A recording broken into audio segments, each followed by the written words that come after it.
Open secret জাতিক লৈ পেলাই ৰাজনীতিক চলি আছে। যিখিনি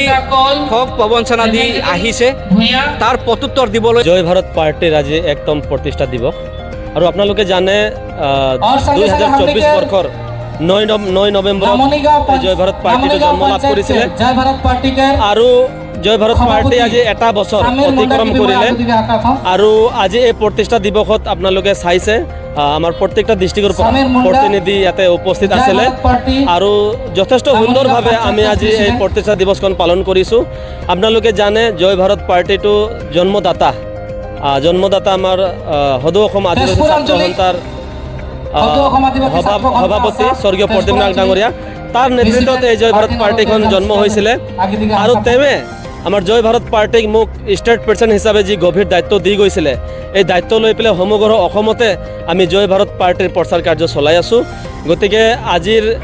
এই প্ৰতিষ্ঠা দিৱসত যথেষ্ট মানুহ সমাগম হৈ যায় আৰু আমাৰ আগন্তুক যি জয় ভাৰত পাৰ্টিৰ লক্ষ্য আৰু উদ্দেশ্যক লৈ পেলাই আমি কাম কৰি যাম। আৰু যেহেতু আগন্তুক বিধানসভা ইলেকশ্যন আছে 2026 আৰু এই যি 2026 চনত আমাৰ মিছন 40 বুলি আজি আমি নাম ৰাখিছোঁ আৰু 40টা সমষ্টিত আমি প্ৰাৰ্থিত্ব দিম আৰু এই 40টা সমষ্টিক আমি জিকাই আনিবৰ কাৰণে আমি যত্ন কৰিম। আপোনালোকে জানে অসমত 64 সিট লৈ পেলাই বিজেপি চৰকাৰ গঠন কৰিছে আৰু এই 64 সমষ্টিত আপোনালোকে যদি চাব যায়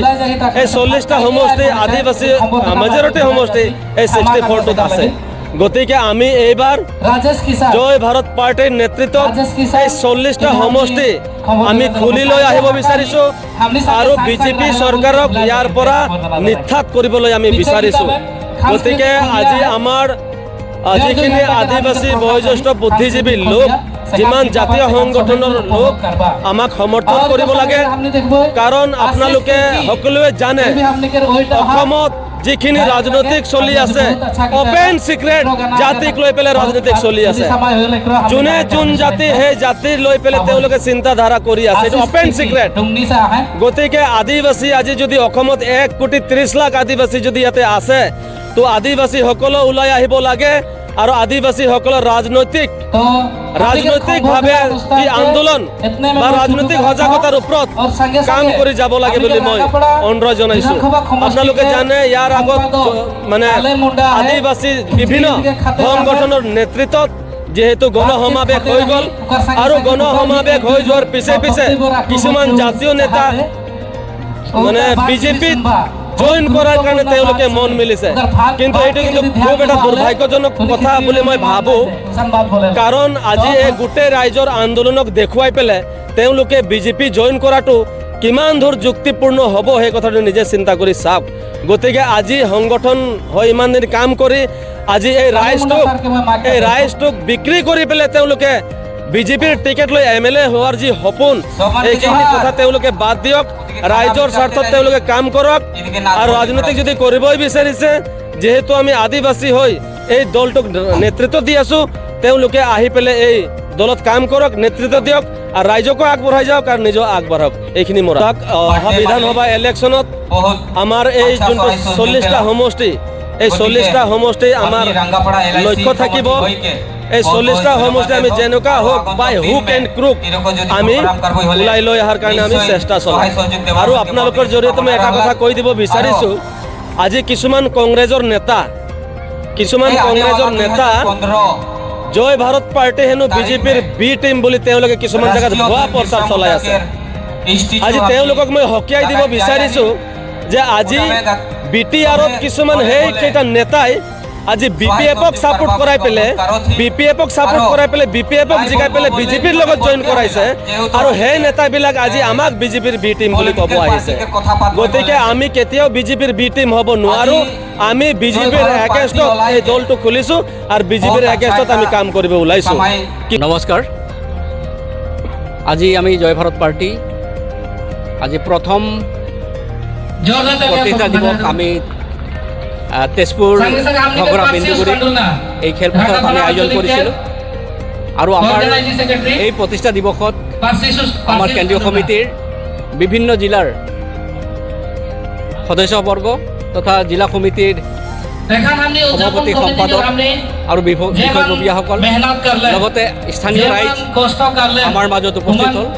আৰু আমি বহুত আশাৰে তথা আমি বহুত উৎসাহেৰে আজি এই প্ৰতিষ্ঠা দিৱস আমি উদযাপন কৰিলোঁ আৰু আমি সুখী আৰু অনাগত দিনতো আমি এইদৰে আমাৰ প্ৰতিষ্ঠা দিৱস আমি আয়োজন কৰিম আৰু এইবাৰ ঘোষণা কৰা হৈছে যে প্ৰত্যেকটো জিলাতেই বা জিলা ভিত্তিত এই প্ৰতিষ্ঠা দিৱস অনুষ্ঠিত কৰাৰ কাৰণে সিদ্ধান্ত লোৱা হৈছে আৰু বিশেষকৈ আমি জয় ভাৰত পাৰ্টি আজি ইয়াত উপস্থিত হৈ জনসাধাৰণক আমি ক'ব বিচাৰিছোঁ যে বিগত সময়ছোৱাত যেনেকৈ কংগ্ৰেছ বিজেপি এজিপি চৰকাৰসকলে যিখিনি ঠগ প্ৰবঞ্চনা দি আহিছে তাৰ প্ৰত্যুত্তৰ দিবলৈ অহা 2026 চনত আমি সম্পূৰ্ণৰূপে জয় ভাৰত পাৰ্টি আমি প্ৰস্তুত হৈ আছোঁ কাৰণ আমি জানো যে বিধানসভাত 126টা আসনৰ ভিতৰত যোৱাবাৰ বিজেপি চৰকাৰে 64 সদস্যক লৈ তেওঁলোকে চৰকাৰ গঠন কৰিছে আৰু ইয়াৰ পৰা আমি এটা অনুমান কৰিব পাৰিছোঁ যিহেতু আমাৰ অসমত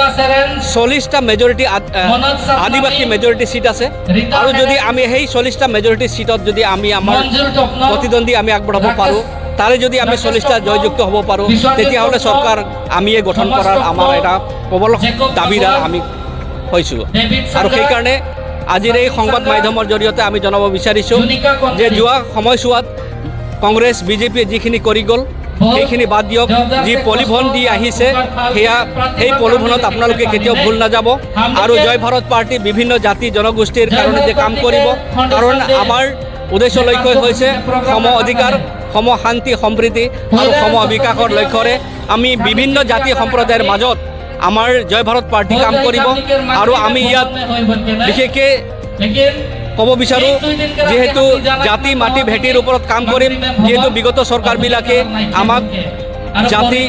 মাটি ওপৰত কোনো ধৰণৰ গুৰুত্ব আৰোপ কৰা নাই